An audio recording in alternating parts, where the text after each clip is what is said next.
Corona महामारी के खिलाफ देश की जो लड़ाई आदरणीय प्रधानमंत्री जी के नेतृत्व और उनके मार्गदर्शन में चल रही है, देश की सबसे बड़ी आबादी का राज्य उत्तर प्रदेश में आदरणीय प्रधानमंत्री जी के मार्गदर्शन में इस पर प्रभावी नियंत्रण करने की दिशा में प्रयास किए जा रहे हैं।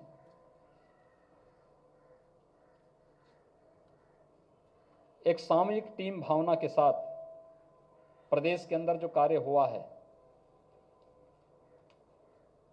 प्रदेश सरकार, माननीय जनप्रतिनिधिगण, प्रशासनिक टीम,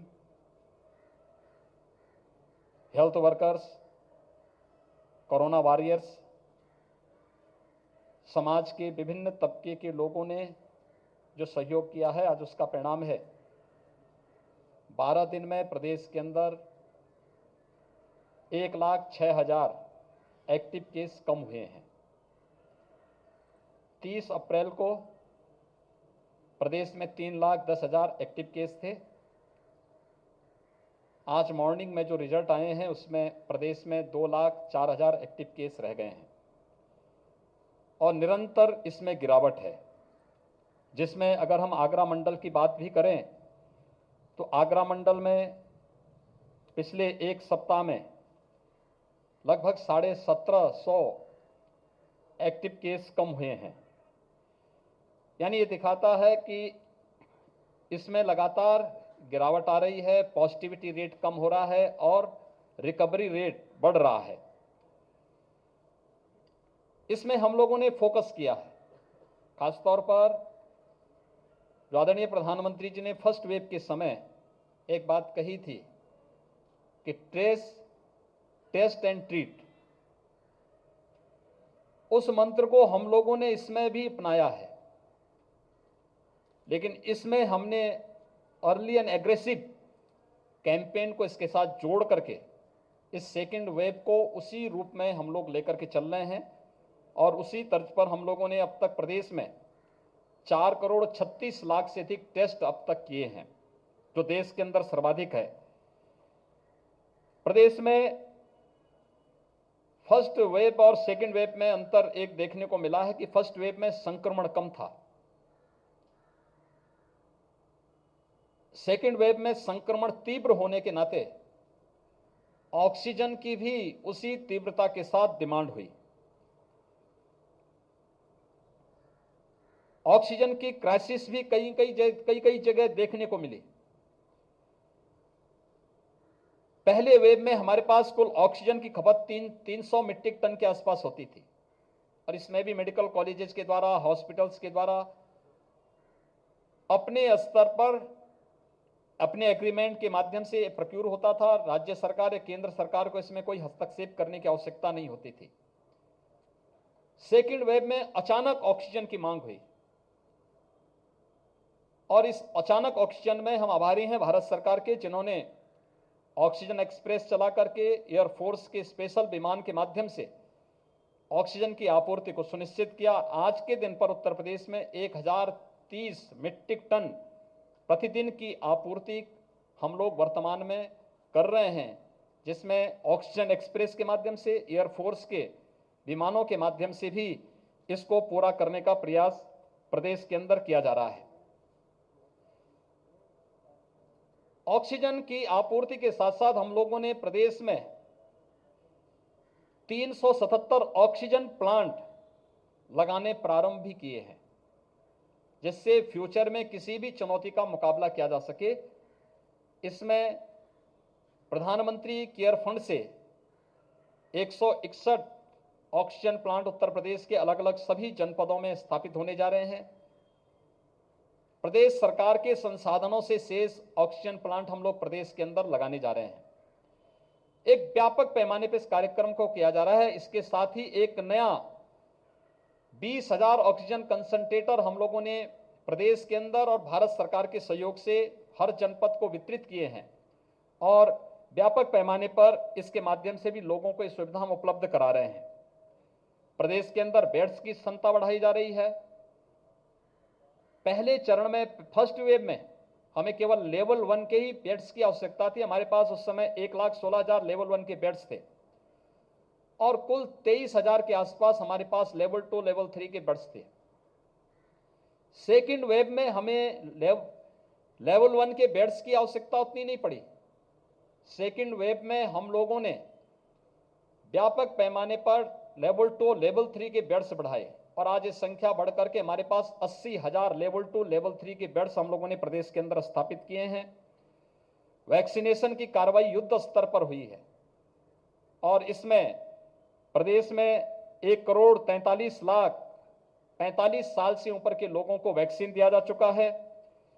2,65,700 से अधिक वैक्सीन हम लोग 18 वर्ष से ऊपर के लोगों को अब तक प्रदेश में वैक्सीन दे चुके हैं और ये वैक्सीनेशन के कार्यक्रम को भी युद्ध स्तर पर आगे बढ़ाने का कार्य प्रदेश के अंदर युद्ध स्तर पर चल रहा है।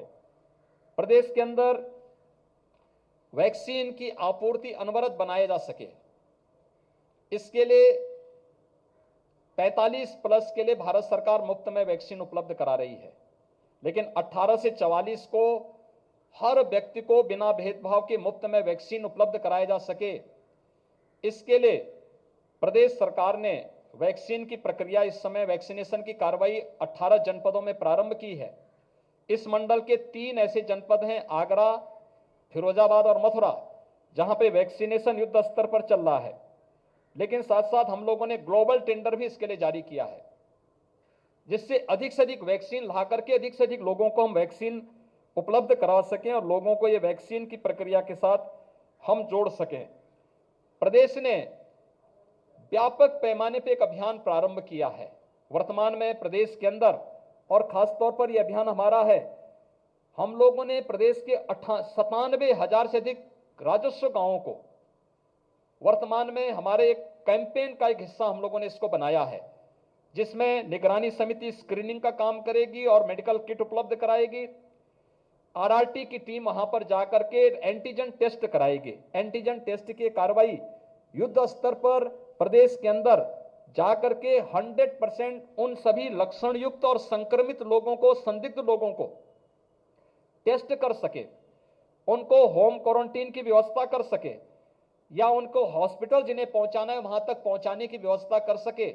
ये कार्य वर्तमान में हमारा 5 मई से कैंपेन का कार्य चल रहा है, जिसको WHO ने भी जिसकी सराहना की है कि कोरोना संक्रमण की चेन को ब्रेक करने में इसकी एक बड़ी भूमिका हो सकती है और इस कार्यक्रम को हम लोगों ने प्रदेश के अंदर युद्ध स्तर पर प्रारंभ किया है।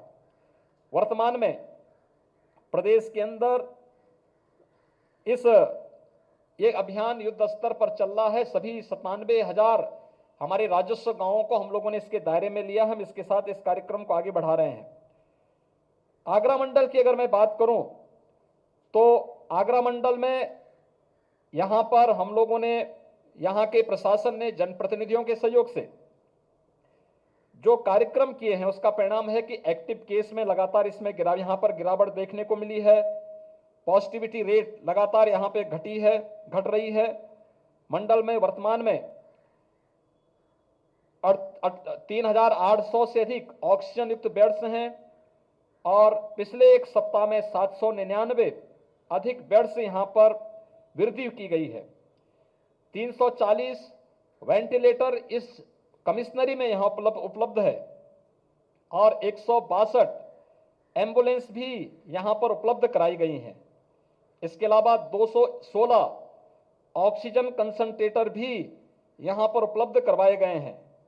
मंडल में ऑक्सीजन की आपूर्ति, यहां पर ऑक्सीजन प्लांट जो पहले से बंद थे उनको यहां पे क्रियाशील तो किया ही गया है, लेकिन साथ साथ यहां पे ऑक्सीजन एक्सप्रेस के माध्यम से भी और एयरफोर्स के विमानों के माध्यम से भी हम इसमें सहयोग लेकर के ऑक्सीजन की आपूर्ति को अनवरत बनाए रखने के लिए पूरी तैयारी यहां पर की जा रही है। मंडल में 3,300 से अधिक निगरानी समितियां वर्तमान में काम कर रही हैं। 270 आरआरटी वर्तमान में यहां पर कार्य कर रही हैं और वैक्सीनेशन का आगरा मंडल में 18, यानी अगर हम देखें तो वैक्सीनेशन 45 प्लस में 5,71,000 से अधिक लोगों को यहां पे वैक्सीन दिया गया है और 18 साल से ऊपर के लोगों में आगरा में 10,000 से ऊपर, मथुरा में लगभग 6,000 और फिरोजाबाद में लगभग 5700, 5,700 से अधिक लोगों को ये वैक्सीन के यहाँ पर कोविड कवच के रूप में एक सुरक्षा प्रदान करने के लिए ये कार्य यहाँ पर किए जा रहे हैं। नए ऑक्सीजन प्लांट स्थापित करने के लिए और इस आगरा मंडल में 20 नए ऑक्सीजन प्लांट लगाने की कार्रवाई यहाँ पर की जा रही है, जिसमें से 2 प्लांट पहले से ही यहाँ पर क्रियाशील किए जा चुके हैं। कोरोना की ये लड़ाई एक टीम वर्क है, सभी लोगों को मिलकर के इसमें कार्य करना होगा और कहीं भी इस लड़ाई में नकारात्मकता के लिए जगह न हो। हर एक व्यक्ति की, चाहे वह कोरोना पॉजिटिव हो, चाहे वह लक्षण युक्त व्यक्ति हो, उनके साहस को भी बनाने की आवश्यकता है। लेकिन साथ साथ हेल्थ वर्कर जो अपनी जान के साथ जोखिम में डालकर के दूसरों की जान को बचा रहे हैं, कोरोना वॉरियर्स जो लगातार युद्ध स्तर पर कार्य कर रहे हैं, इन सभी के मनोबल को भी बनाए रखने की आवश्यकता है। इसलिए अच्छी सोच के साथ, टीम वर्क के साथ सभी लोगों को इसमें कार्य करना होगा। मेरी आप सबके साथ माध्यम से अपील होगी कि बचाव सर्वोत्तम उपाय है और बचाव के साथ साथ हम व्यापक स्तर पर जागरूकता के एक अभियान का हिस्सा बन सकते हैं।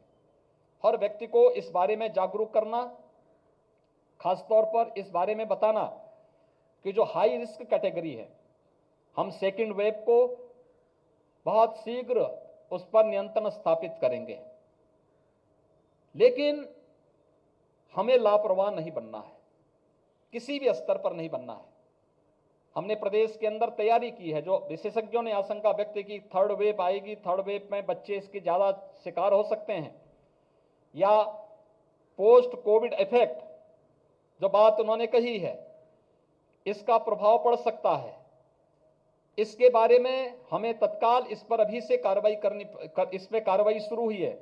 खासतौर पर जो ब्लैक फंगस के मामले सामने आ रहे हैं, उसके उपचार की व्यवस्था लखनऊ में हमने प्रारंभ कर दी है। एक विशेषज्ञ टीम गठित करके वह पूरे प्रदेश के अंदर वर्चुअल इस कार्यक्रम को आगे बढ़ाने का कार्य कर रही है।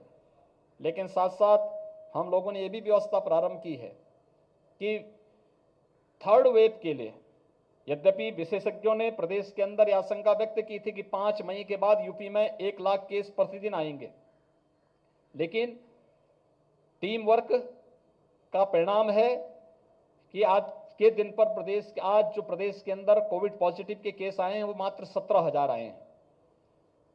तो ये लगातार उसमें गिरावट है। 17,000, कल 18,000 थे, आज उससे भी कम होकर के 17,000 पर आए हैं और हम इसको और प्रभावी ढंग से नियंत्रित कर रहे हैं।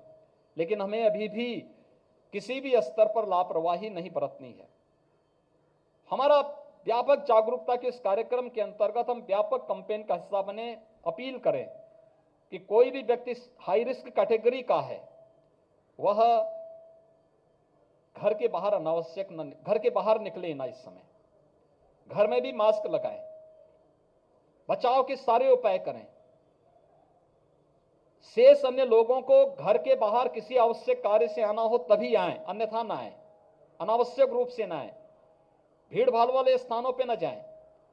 घर के बाहर निकलें तो मास्क जरूर पहनें, 2 गज की दूरी का पालन जरूर करें।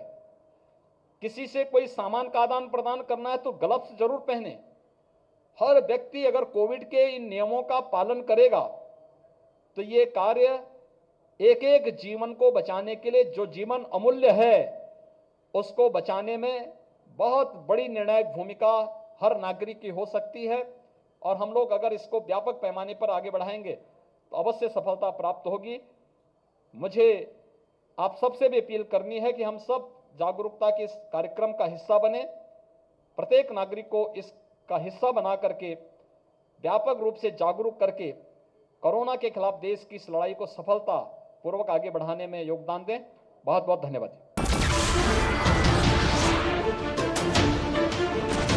नमस्कार, मैं हूं मानक गुप्ता।